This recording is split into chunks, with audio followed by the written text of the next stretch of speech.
MIT technology review Pakistan کے news studio میں خوش آمدید۔ میں ہوں آپ کا میزبان GM شاہ۔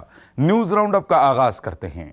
بلیٹن کے آغاز میں آپ کو بتاتے ہیں کہ حکومت پنجاب رواں سال میں وہیکل ٹرانسفر سسٹم کو متعارف کروا دے گی۔ اس سسٹم کے مطابق گاڑی خریدنے والے کو رجسٹریشن بک لینے کی بجائے اپنے نام کا سمارٹ کارڈ اور نئی نمبر پلیٹ بھی حاصل کرنا پڑے گی۔ اس سارے پروسیس کی کوئی فیس نہیں ہوگی۔ ماہرین کا کہنا ہے کہ اس سسٹم کے متعارف ہونے کے بعد وہیکل مافیا اور کرپشن کے خاتمے میں خاصی مدد ملے گی۔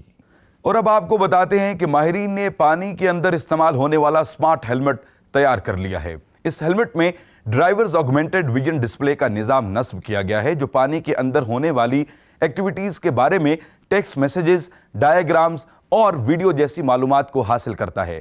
ماہرین بہت جلد اس ہیلمٹ میں ہائی ریزولوشن سونار کا نظام نصب کریں گے جو پانی کے اندر تیرنے والے کو تاریک اندھیرے میں بھی دیکھنے میں مدد فراہم کرے گا۔ اور اب بلیٹن کے آخر میں آپ کو بتاتے ہیں کہ امریکی ماہرین نے حقیقی وائرلیس چارجر تیار کر لیا ہے۔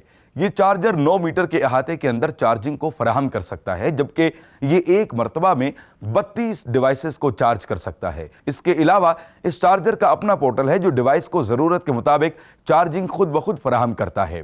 اس ڈیوائس میں استعمال ہونے والی ٹیکنالوجی کو سمارٹ فونز میں بھی نصب کیا جائے گا جن کو رواں سال کے دوران ہی متعارف کروا دیا جائے گا۔ اس کے ساتھ ہی MIT ٹیکنالوجی ریویو پاکستان کے نیوز اسٹوڈیو سے اپنے میزبان GM شاہ کو اجازت دیجیے۔ اللہ نگہبان۔